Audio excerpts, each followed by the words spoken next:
ಅಂತಾರಾಷ್ಟ್ರೀಯ ಮಾರುಕಟ್ಟೆಯಲ್ಲಿ ಕಚ್ಚಾ ತೈಲದ ಬೆಲೆಗಳಲ್ಲೂ ಕೂಡ ಇಳಿಕೆಯನ್ನು ನಾವು ಕಾಣ್ತಾ ಇದ್ದೀವಿ. ಈಗ ಬ್ರೆಂಟ್ ಕ್ರೂಡ್ ಏನು ಕಚ್ಚಾ ತೈಲ ಅಂತಾರಾಷ್ಟ್ರೀಯ ಮಾರುಕಟ್ಟೆಯ ಲೆವೆಲ್ಸನ್ನು ತಾವು ನೋಡೋದಾದರೆ ಹತ್ತತ್ರ $85-90 ಇದ್ದಂತಹ ಪ್ರತಿ ಬ್ಯಾರೆಲಿನ ಕಚ್ಚಾ ತೈಲದ ಬೆಲೆಗಳು ಈಗ $75-80 ಪ್ರತಿ ಬ್ಯಾರೆಲ್ಗೆ ಖಂಡಿತವಾಗ್ಲೂ ಬಂದಿದೆ.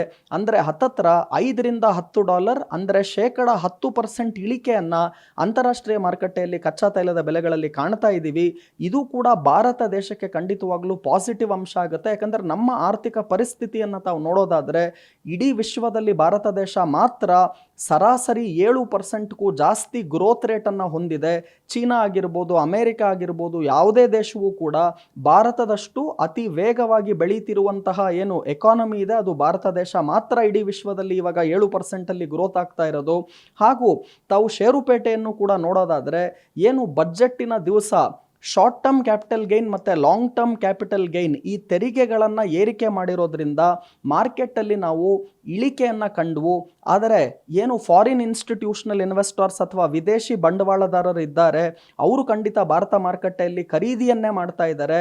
ಹಾಗಾಗಿ ತಾತ್ಕಾಲಿಕವಾಗಿ ಏನು ಈ ಶಾರ್ಟ್ ಟರ್ಮ್ ಕ್ಯಾಪಿಟಲ್ ಗೇನ್ ಹಾಗೂ ಲಾಂಗ್ ಟರ್ಮ್ ಕ್ಯಾಪಿಟಲ್ ಗೇನ್ ತೆರಿಗೆಗಳನ್ನು ಏರಿಕೆ ಮಾಡಿದ್ರು, ಅದಾದರೂ ಕೂಡ ಮಾರ್ಕೆಟ್ ಇಳಿಕೆಯ ನಂತರ ಕಳೆದ ಲಾಸ್ಟ್ ಒಂದು ವಾರದಲ್ಲಿ ತಾವು ನೋಡೋದಾದರೆ ಮಾರ್ಕೆಟಲ್ಲಿ ಭಾರೀ ಪ್ರಮಾಣದ ಚೇತರಿಕೆಯನ್ನು ಕಂಡಿದ್ದೀವಿ. ನಿಫ್ಟಿ ಇವತ್ತು 25,000 ಗಡಿಯನ್ನು ಕೂಡ ದಾಟಿದೆ. ಅದೇ ರೀತಿ ಸೆನ್ಸೆಕ್ಸ್ ಮತ್ತು ಬ್ಯಾಂಕ್ ನಿಫ್ಟಿಯಲ್ಲೂ ಕೂಡ ಭಾರೀ ಪ್ರಮಾಣದ ರಿಕವರಿಯನ್ನು ಕಾಣ್ತಾ ಇದ್ದೀವಿ. ಹಾಗೂ ಏನು ರಿಸಲ್ಟ್ ಸೀಸನ್ ಇವಾಗ ನಡೀತಾ ಇದೆ, ಇನ್ಫೋಸಿಸ್ ಆಗಿರ್ಬೋದು, TCS ಆಗಿರ್ಬೋದು, ಅದೇ ರೀತಿ ರಿಲಯನ್ಸ್, ಟೈಟಾನ್ ಅನೇಕ ಕಂಪನಿಗಳು ಉತ್ತಮವಾದಂತಹ ಫಲಿತಾಂಶವನ್ನು ಕೂಡ ಈ ತ್ರೈಮಾಸದಲ್ಲಿ ಕೊಡ್ತಾ ಇದೆ. ಇವೆಲ್ಲವೂ ಕೂಡ ಭಾರತ ದೇಶದ ಷೇರುಪೇಟೆ ಏನಿದೆ ಅದು ಅತಿ ಗರಿಷ್ಠ ಪ್ರಮಾಣದಲ್ಲಿ ರೆಕಾರ್ಡ್ ಹೈಯೆಸ್ಟ್ ಲೆವೆಲ್ಸಲ್ಲಿ ಟ್ರೇಡ್ ಆಗೋಕ್ಕೆ ಸಾಧ್ಯ ಆಗ್ತಾ ಇದೆ.